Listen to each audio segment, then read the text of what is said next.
네, 오늘 룻기 마지막 시간입니다. 뉴스 엔조이라는 인터넷 신문을 보니까 이 팬데믹 시대에 도대체 그리스도인들은 지금 작금의 상황들 속에서 어떻게 이 고통과 이 아픔을 받아들여야 되는가, 이 기독교 석학들을 모시고 이제 가상 좌담회를 한 그런 내용들이 이렇게 올라와 있더라고요. 똑같이 복음주의 학자들인데도 불구하고 이 작금의 상황을 바라보는 생각들이 다르더라고요. 근데 이 구약학자의 요 말이 저는 제일 마음 깊이 다가왔어요. 그리스도인으로서 이 팬데믹 시대에 우리는 이 고통과 재앙을 어떻게 받아들여야 합니까? 라는 이 가상의 질문에 그가 이렇게 말합니다. 우리는 위기의 순간마다 우리에게 주어진 성경을 다시 새롭게 읽도록 요구받습니다. 이게 하나님의 마음 아니에요. 하나님은 이 시대를 살아가는 성도들에게 새로운 말씀을 주시는 게 아니라 변치 않는 그 말씀, 바로 이 기록된 말씀을 통하여 이 작금의 시대를 돌파하는 믿음을 얻으라고 우리에게 이 말씀을 여전히 공급하신다는 이 구약학자의 이야기가 제 마음을 새롭게 하더라고요. 그는 계속해서 이렇게 말합니다. 재앙이 가져오는 파괴적 결과들은 우리에게 하나님과의 언약 관계를 새롭게 하라고 요청하고 또 우리가 부여받은 여러 책임들을 새롭게 다시 실천하라고 촉구하는 듯합니다. 우리는 그 요구에 순종하면서도 재앙 그 자체가 아니라 재앙 한가운데서도 자비로 함께 하시는 하나님을 봐야 합니다. 참 저에게는 도전이 되는 말씀이었어요. 그렇지. 그래서 우리가 이 룻기의 말씀을 읽고 묵상하고 이 말씀 붙들고 우리의 삶을 열어가는 거지. 왜? 이 말씀 안에서 연약한 우리의 믿음이 세워지니까. 저는 그 어떤 시간보다 이 마지막 시간 저와 여러분에게 의미 있는 시간이 되고 믿음으로 이 말씀 한 절 한 절을 받기를 주의 이름으로 축복합니다. 오늘 시작되는 말씀 11절 12절 같이 한번 읽습니다. 성문에 있는 모든 백성과 장로들이 이르되 우리가 증인이 되나니 여호와께서 내 집에 들어가는 여인으로 이스라엘의 집을 세운 라헬과 레아 두 사람과 같게 하시고 내가 에브랄에서 유력하고 베들레헴에서 유명하게 하시기를 원하며 여호와께서 이 젊은 여자로 말미암아 내게 상속자를 주사 내 집이 다말이 유다에게 낳아준 베레스의 집과 같게 하시기를 원하노라 하니라. 우리가 이 룻기의 마지막 장을 보면서 우리가 주목해서 봐야 할 것이 뭐냐면 이 증인 공동체예요. 증인 공동체. 보아스는 룻기 4장 9절 10절 지난주 말씀이었죠. 지난주 말씀에 이 성문 앞에 모인 10명의 장로들과 많은 백성들에게 이렇게 초대하죠. 당신들이 바로 오늘 일어난 이 모든 일의 증인이 되었습니다. 그렇게 그들을 증인 공동체로 초대합니다. 그 말에 오늘 이 11절, 12절은 이렇게 반응하며 시작하는 거예요. 성문에 있는 모든 백성과 장로들이 이르되 우리가 증인이 되나니. 당신의 그 초대 앞에, 당신의 그 부름 앞에 우리가 기꺼이 증인으로 반응하겠습니다. 여러분 이 10절부터 마지막 22절까지 읽어보면 참 놀랍습니다. 이 증인 공동체가 어떤 일들을 하는지가 묘사되어져 있어요. 이 증인 공동체가 룻과 보아스를 축복하죠. 뿐만 아닙니다. 이 증인 공동체가 나오미의 삶을 축복하고요. 이제 막 태어난 이 아이를 축복합니다. 14절 여인들이 나오미에게 이르되 찬송할지로다. 여호와께서 오늘 내게 기업 물을 자가 없게 하지 아니하셨도다. 이 아이의 이름이 이스라엘 중에 유명하게 되기를 원하노라. 여러분 이 축복의 선포를 하는 이 여인들이 누구냐면 룻기 1장이 시작될 때 이 나오미와 룻이 베들레헴 공동체로 돌아올 때에 그들을 먼저 알아본 여인들이 있었죠. 이가 나오미가 아니냐 하는지라 바로 이 사람들이에요. 나오미가 이 여인들의 이야기를 듣고 그의 마음 깊은 곳에 감추어져 있었던 애가가 터지죠. 나를 나오미라 부르지 마라. 나를 마라라 하라. 내가 풍족하게 나갔더니 여호와께서 내게 비어 돌아오게 하셨느니라. 여호와께서 나를 징벌하셨고 전능자가 나를 괴롭게 하셨거늘 너희가 어찌 나를 나옴이라 부르느냐 하니라. 그리고 1장을 보면요, 이 여인들이 나오미의 이 슬픈 애가를 듣고 반응하지 않아요. 침묵합니다. 근데 제가 이 룻기 4장을 보니까 그 침묵의 의미를 알겠더라고요. 그의 아픔에 공감하는 거예요.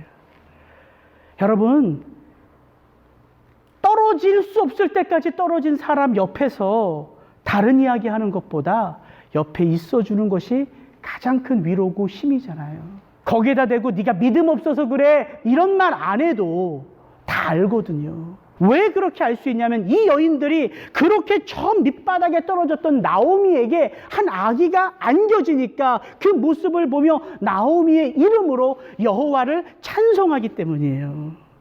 이게 이 증인 공동체라고요. 그리고 이 여인들은 나오미에게 안겨진 이 아이가 나오미에게 어떤 의미인지도 가르쳐줘요. 이는 내 생명의 회복자이며 내 노년의 봉양자라. 곧 너를 사랑하며 7 아들보다 귀한 며느리가 낳은 자로다 하니라. 더 놀라운 사실은요, 이 나오미의 품에 안겨진 룻과 보아스의 아들의 이름을 누가 지어주냐면요, 이 증인 공동체가 지어줘요. 그의 이웃 여인들이 그 아이에게 이름을 지어주되 나오미에게 아들이 태어났다 하여 그의 이름을 오벳이라 하였는데 그는 다윗의 아버지인 이새의 아버지였더라. 여러분, 이 정도면 하나님이 이 증인 공동체를 어떻게 여기시는지 우리가 충분히 헤아리지 않습니까? 저는 이 4장을 묵상하는데 이 룻기의 주인공이 나오미도 아니요, 룻도 아니요, 보아스도 아니요, 바로 이 증인 공동체 같은 거예요. 룻기의 마지막을 장식하는 사람들이 누구냐면 바로 이 증인 공동체라는 거예요. 여러분, 이게 하나님이세요. 룻기는요, 한 집안의 이야기예요. 아니, 더 정확하게 말하면 모든 것을 다 잃어버린 한 여인의 이야기예요. 하나님은요, 한 여인의 삶, 한 가정의 삶을 빚어가시면서 이것을 이제 유다, 베들레헴 모든 이들의 마음속에 이 일들을 심어놓는다는 말이죠. 여러분, 이게 하나님이세요. 하나님이 이런 능력이 있으시다고요. 이 룻기가 쓰여진 시대가 어떤 시대를 배경으로 합니까? 그때에는 이스라엘의 왕이 없으므로 사람이 각기 자기 소견에 옳은 대로 행하였던 시대예요. 뿐만 아니라 이렇게 된 이유는 사사기 2장 10절, 그 후에 일어난 다른 세대가 일어났기 때문이죠. 다음 세대가 일어난 게 아니라 다른 세대가 일어나 이 세대가 여호와를 알지 못하고 또한 여호와께서 이스라엘을 위하여 행하신 일도 알지 못하는 시대라는 거죠. 이 시대가 어떤 시대예요? 하나님의 역사를 잊어버린 시대고요, 하나님의 다스림을 잃어버린 시대예요. 이게 이 시대라고요. 근데 하나님은 그 시대 속에 어떤 일을 하고 계세요? 한 여인의 삶을, 한 가정의 삶을 빚어가시면서 무엇을 일으켜 세워요? 믿음의 공동체를 일으켜 세우고 있다고요. 하나님은 급하시지 않으세요. 그런데 또한 하나님은 멈추시지도 않으세요. 하나님의 뜻은, 하나님의 역사는 그렇게 한 영혼의 삶을 통하여 계속해서 빚어가는 거예요. 룻기는 오늘 우리에게 그 이야기를 해주고 있다는 거죠. 하나님이 우리의 삶에 간섭하시는 그 이유도 나 한 사람을 회복하고 우리 가정을 회복하고 우리 교회를 회복하는 거기에만 목적이 있는 것이 아니라 이 땅에 하나님의 공동체를 세워간다는 거예요. 바로 그 한 영혼을 통해서. 그것이 우리가 지금까지 살펴봤던 이 룻기였다는 것이지요. 하나님이 진정 원하시는 공동체는 자기들끼리 똘똘 뭉친 공동체가 아니에요. 자기가 했던 그 어떤 것을 의수대는 공동체가 아니에요. 하나님의 이름을 빌미로 하여 나의 목적과 유익, 우리 공동체의 목적과 유익을 위한 그런 공동체를 세우시는 게 하나님의 목적이 아니라고요. 그럼 하나님의 목적은 뭐냐? 증인 공동체를 세우는 거예요. 증인 공동체, 믿음의 공동체. 어떻게 그걸 알 수 있냐면, 제가 이번 한 주 이 말씀을 계속 읽는데 자꾸 제 안에 들어오는 단어가 뭐냐면 이거예요. 여호와께서 무엇과 같게 하시고. 이게 그 베들레헴 공동체가 룻과 보아스를 축복하면서 하나님이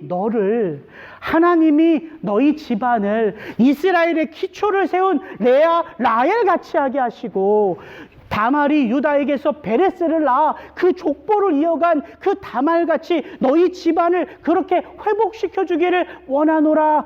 이게 자꾸 제 안에 들어오는 거예요. 같게 하시고, 무엇과 같게 하시고. 여러분, 우리가요 서로를 바라보면서 기도하죠. 우리가 자녀들을 보면서 기도하고, 남편, 아내, 또 힘든 길을 걷는 성도님들을 위하여 기도해요. 우리의 마음에 긍휼함이 있어서 우리의 생각을 가지고 하나님, 그분의 삶을 이렇게 인도해 주시면 좋겠습니다. 예, 이 마음 가지고 기도하는 것도 복된 거예요. 근데 더 복된 게 있다는 거죠. 뭐냐면, 믿음이란 어떻게 세워져 가요? 하나님의 역사를 체험함으로 믿음은 든든해져 가요. 그죠? 그게 우리가 성경을 읽고 묵상하고 성경을 우리 속에 채우는 거잖아요. 하나님, 나의 삶도 그렇게 역사하여 주옵소서. 이게 믿음의 계승이에요. 하나님, 나의 삶 가운데 하나님이 다윗에게 하신 것처럼, 하나님이 엘리야에게 하신 것처럼, 하나님이 나오미에게 하신 것처럼, 이렇게 모든 것 다 무너져 내린 내 인생 속에도 하나님 그렇게 역사하여 주옵소서. 이 기도 가운데 하나님을 체험하고, 또한 그 마음으로 우리의 자녀들을, 우리 남편과 아내를, 성도님들을, 이 땅을 그렇게 중보하는 것이, 이게 위대한 하나님의 기도라는 거죠. 여러분, 증인 공동체는요, 우리의 생각을 풀어내는 공동체가 아닙니다. 하나님이 하신 것을 경험하고요, 하나님이 하실 것을 소망하는 게 증인 공동체예요. 그렇다면 우리가 어떻게 하면 참된 증인 공동체가 될 수 있어요? 하나님이 하신 것을 보는 거예요. 어디서? 말씀 안에서. 우리는 시대마다, 우리가 살아가는 상황마다 다시 또 그 하나님의 말씀을 통하여 이 땅 가운데 일하는 하나님을 보게 됩니다. 그렇게 우리는 도전받습니다. 그 말이 저는 마음에 깊이 새겨진다는 것이지요. 여러분, 이 하나님이 하실 일을 본 이 위대한 증인 공동체가 저절로 세워졌어요? 아니죠. 여기 안에 바로 이 땅을 살아가는 나오미와 룻과 보아스와 아무개와 장로들과 사람들이 같이 서로 무엇을 통하여? 만남을 통하여 빚어졌던 것이죠. 그래서 우리의 만남이 축복인 거예요. 은혜는 어떻게 전해진다고요? 만남 안에서. 하나님의 섭리 안에서 만난 거고, 하나님의 섭리 안에서 그 놀라운 섭리의 뜻을 그 만남 안에서 이루어가는 것이지. 저는 이 룻기를 읽으면서 하나님이 우리에게 원하시는 삶이 무엇인지가 이 룻기 안에 담겨져 있다고 생각해요. 하나님이 이 룻기를 통하여 저와 여러분에게 원하시는 삶은요, 나라를 무너뜨리는 능력이 아닙니다. 골리앗과 같은 우리의 힘으로는 어찌할 수 없는 세력을 무너뜨리는 힘과 지혜가 아니에요. 모든 사람들은 다 패역한데 나만 살아있어서 여호와 앞에 엎드려 불을 내리고 닫힌 하늘문을 열어 비를 내리는 그런 기적을 요구하시는 게 아니라고요. 물론 성경에 그런 이야기들도 있지요. 그러나 이 룻기를 통하여 제가 받는 은혜는, 저와 우리 성도님들의 마음속에 하나님이 말씀하시고 싶은 건 뭐냐면 바로 이겁니다. 일상의 축복이에요. 왜인지 아세요? 우리 하루하루의 삶도요, 하나님의 은혜 없이 넘어가는 게 결코 쉽지 않기 때문이에요. 그래서 제가 이 룻기를요, 어떤 제목을 가지고 쭉 여태까지 설교해 왔냐면 일상과 은혜라는 단어를 가지고 설교해 왔어요. 돌이킴의 은혜, 새로운 시작, 예비된 은혜, 은혜 입은 자의 삶, 은혜는 흐르고 흘러, 하나님의 형상이 회복되는 곳, 일상. 여러분, 목사들이 제목 정하는 것도 쉽지 않거든요. 제가 이렇게 이 룻기는 전부 다 은혜로, 일상으로 그렇게 제목을 정하고 묵상을 하고 여러분과 나눴어요. 왜? 이게 하나님의 마음이거든요. 우리의 일상 매일 똑같이 주어지고 별다른 것 아무것도 일어나지 않은 것 같은 바로 그 일상 안에 하나님의 은혜가 흐르는 거예요. 그래서 모든 것을 잃어버린 나오미가요, 그 은혜 붙들고 내 삶을 포기하지 않은 거예요. 그녀가 포기하지 않으니까 어떤 일이 일어나요? 하나님의 은혜가 흘러가요. 룻이요, 과부 됐어요. 근데 자기가 보니까 자기보다 훨씬 나이 많은 시어머니는 먼저 과부 됐어요. 룻이 자기 인생도 처량한데 어머니가 고향으로 돌아간다니까 다른 거 아니에요. 믿음 아닙니다. 그것보다 먼저 어머니가 불쌍한 거예요. 그 어머니를 향한 룻의 자비와 긍휼이 룻의 걸음을 어머니하고 붙조차 어머니를 쫓게 한 거예요. 보아스가 이 나오미와 룻을 보니까 내가 가진 것이 없다면 어찌 풍족하게 나눌 수 있겠어요.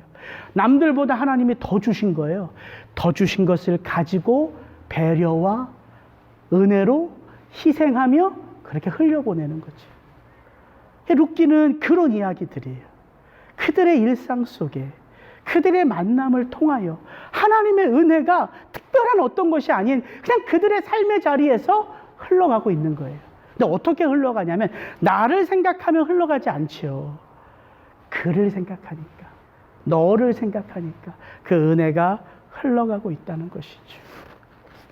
그럼 역대기에 보면은 사울 왕조가 끝나고 다윗 왕조가 시작되면서 역대기 기자는 이 다윗 왕조가 어떻게 풍성하게 되는지를 이 한 문장으로 정의를 해요.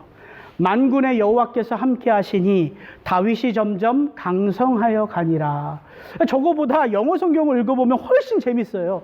David became more and more powerful, 이거예요. 파워풀이라는 단어만 해도 듣기가 좋은데 내 인생이, 내 삶이 좀 파워풀하면 좋은데 more and more powerful이에요. 근데 그의 인생이, 그의 삶이 이렇게 점점 더 강력하게 되는 이유가 뭐냐면 그 다음에 담겨져 있죠. Because the Lord Almighty was with him.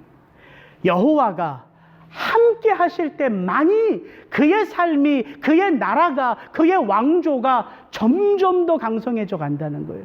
그러면서 이 역대기 기자는 다윗의 삶에 얽힌 한 에피소드를 소개해요. 근데 이 에피소드 속에 이 문장이 이렇게 담겨져 있는 것 같다는 거죠. 하나님이 다윗을 어떻게 그렇게 강성하게 하는가. 다윗이 아둘람 굴에 사울을 피하여 숨어 있을 때에 많은 원통한 자들, 억울한 자들이 사울 밑에 있다가 그 억울함을 해소할 길이 없어 다윗이 있는 아둘람 굴로 찾아와서 모여듭니다. 그래서 그들이 약 한 400명가량의 큰 공동체가 돼요. 이제 다윗과 이 블레셋이 전투를 할 때 이 블레셋 사람들이 베들레헴을 점령하고 있었어요. 다윗은 그 베들레헴을 점령한 블레셋과 싸우는데 다윗이 어디 출신이에요? 유다, 베들레헴, 에브라. 그가 이 베들레헴에서 자란 사람이에요. 다윗이 탄식하듯이 그렇게 자기가 아버지의 양을 치면서 마셨던 그 우물물 생각이 난 거예요. 그래서 이렇게 탄식합니다. 누가 저 우물에서 물 한 사발만 나를 좀 떠다 줬으면. 그냥 탄식한 거예요.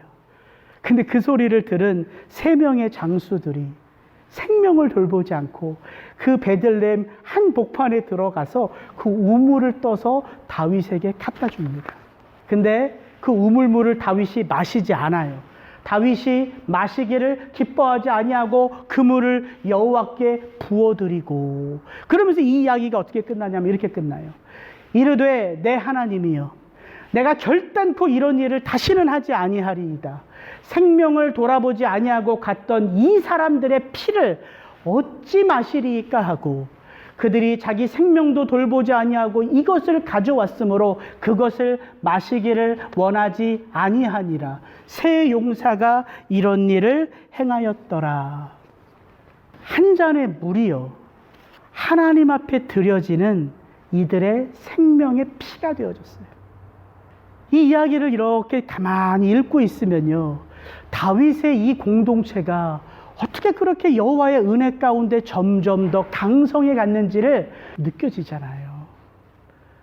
이게 하나님의 역사라고요. 한 잔의 물, 한 통화의 전화, 한 끼의 식사, 한 번의 기도, 하나님은 이 하나를 가지고서도요, 하나님의 증인 공동체를 세워가시는 데 있어 부족함이 없으시다는 거예요. 하나님이 저와 여러분들에게 요구하는 게 이거라고요. 대단한 어떤 것이 아니라 그 일상의 삶 속에 내가 은혜 받은 자처럼 시어머니 나오미를 위하여 일어나는 거예요. 은혜 받은 자처럼. 왜? 어머니가 지쳐 있으니까. 내게 가진 것을 가지고 내가 조금 더 나누는 거예요. 왜? 은혜 받았으니까. 이렇게 한 사람 한 사람의 섬김을 통하여 하나님은 증인 공동체를, 믿음의 공동체를 세워가신다는 사실이에요. 그래서 여러분의 그 한 걸음의 발걸음이 우리 공동체를 든든하게 세워가고 있음을 저는 여러분들을 축복합니다. 오늘 말씀 4장 13절 같이 한번 읽습니다. 이에 보아스가 룻을 맞이하여 아내로 삼고 그에게 들어갔더니 여호와께서 그에게 임신하게 하심으로 그가 아들을 낳은지라. 그러니까 요 한 절의 말씀을 한 주 내내 생각하니까 아주 제가 재미있는 생각이 들었어요.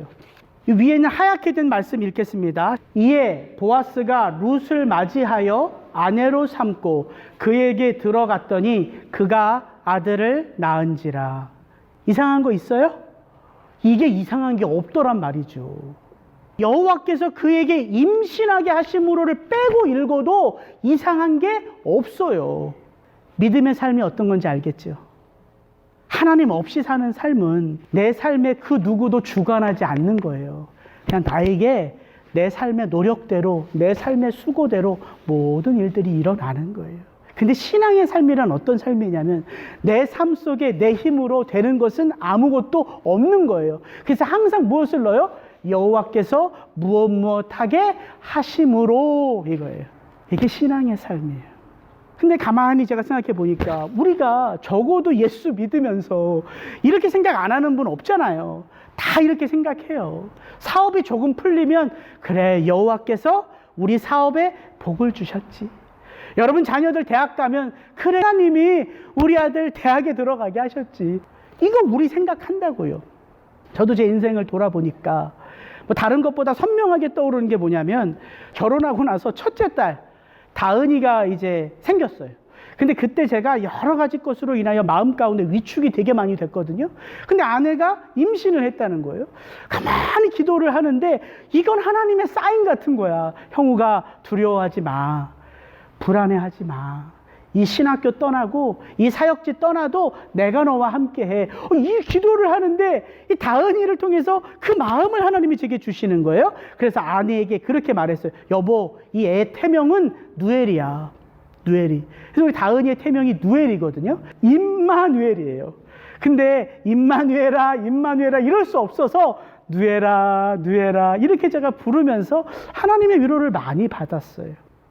우리 다은이가 태어나기 얼마 전, 여러분 잘 아는 스토리지만 심장에 문제가 있을 때 하나님 앞에 나아가서 왜 이런 일이 아내와 저에게 일어났습니까? 라고 기도할 때마다 하나님이 그 누엘이라는 이름 안에서 저를 많이 위로하여 주셨어요.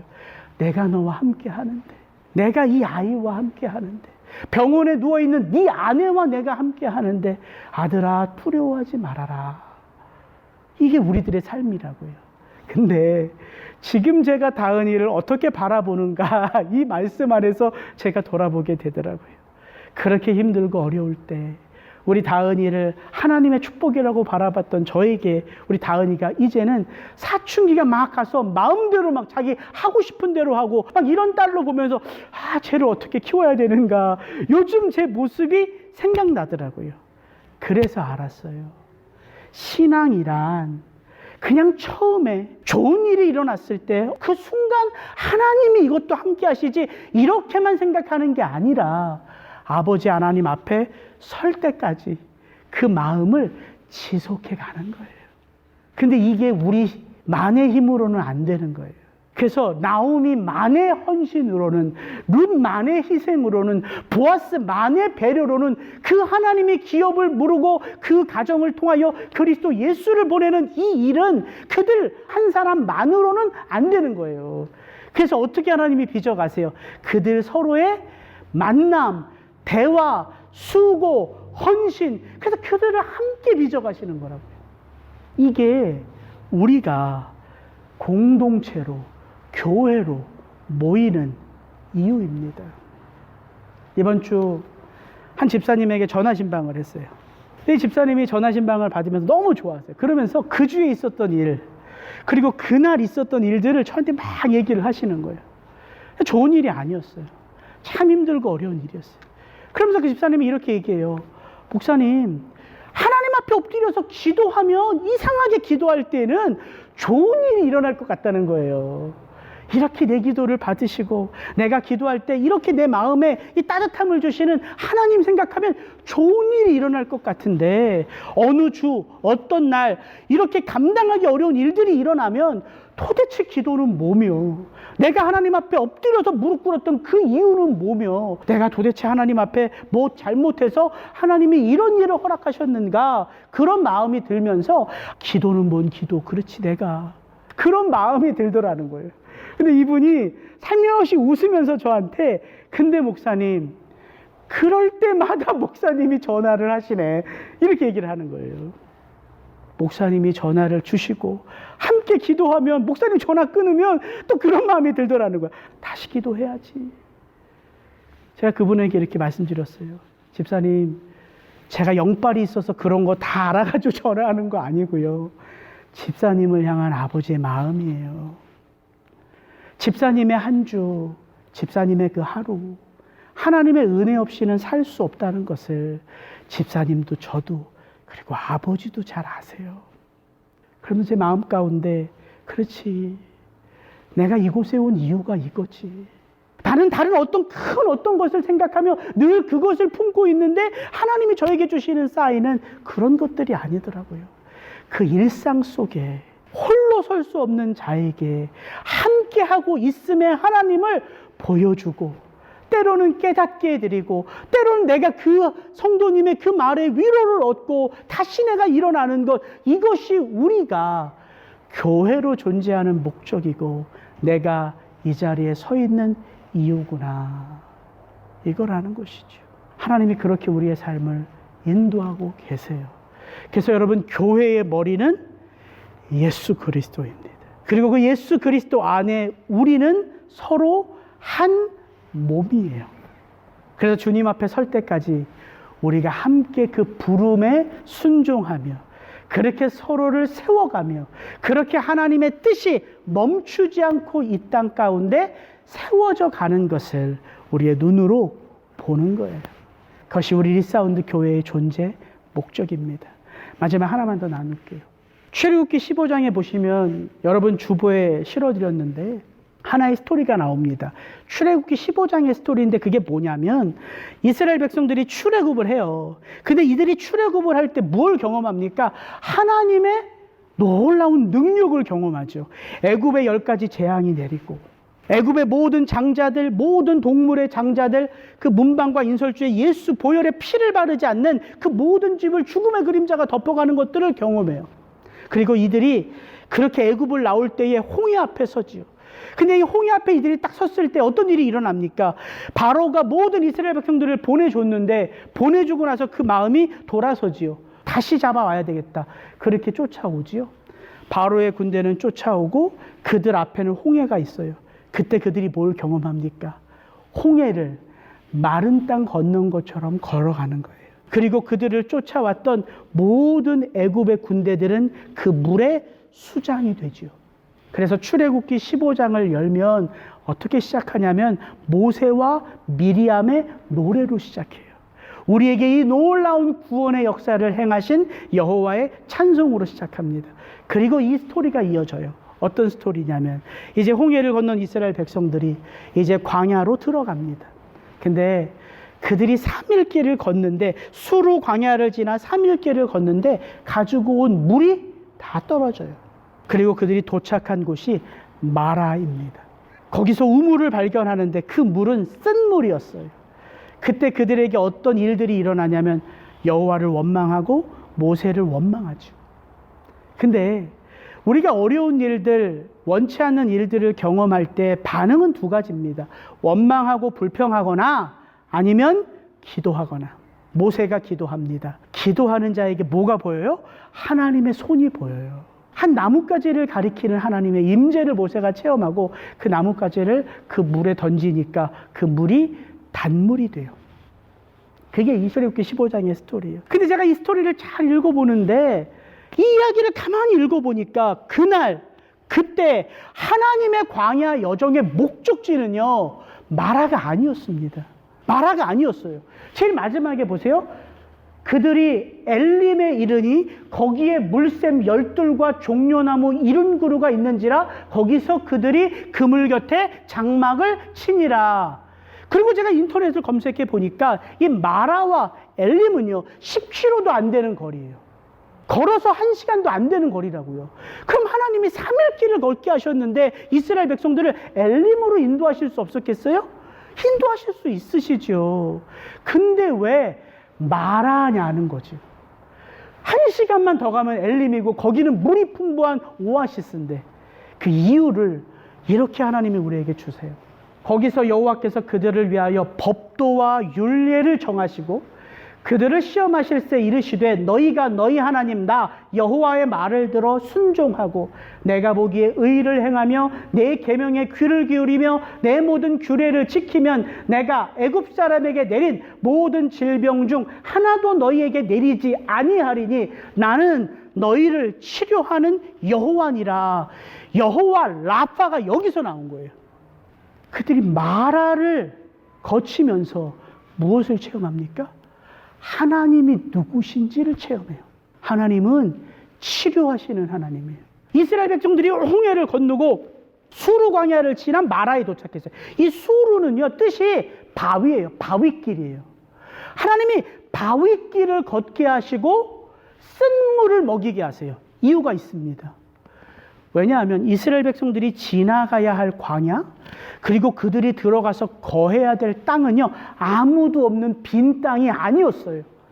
이미 그 길을 막고 있는 그 땅을 차지하고 있는 이방인들 음란한 백성들이 있었어요. 그래서 그 땅은요 그냥 들어가서 깃발 꽂는 땅이 아니라 전쟁을 통하여 쟁취하는 땅이에요. 그 전쟁은 어떤 전쟁이냐면 홀리 워, 거룩한 전쟁이에요. 하나님이 마라를 통하여 뭘 가르쳐 주시냐면 너희들에게 필요한 건 축복이 아니야. 우리는 이 땅을 살면서 성도가 바라는 축복만 생각하잖아요. 하나님이 이스라엘 백성들에게 원하시는 건 너희들에게 필요한 건 내 축복이 아니라 뭐라고요? 내 말에 순종하는 삶이야. 이거예요. 그래서 마라는 필요해요. 왜? 여호와의 말씀에 순종할 때 비로소 뭘 체험해요? 나를 치유하시는 하나님, 넘어진 나를 다시 일으켜 주시는 하나님, 나를 포기하지 아니하시고 끝까지 붙잡고 가시는 하나님. 그래서 마라는요 반드시 우리에게 필요하다고요. 그래서 하나님은 마라에서 엘림으로 해요. 마라에서 나오미로. 여러분 기억하십시오. 우리가 이 땅에서 축복받아서 이 땅을 행복하게 살기 때문에 성도가 아니라요. 이 땅에서 하나님의 거룩한 신부로 온전히 빚어지기 때문에 성도예요.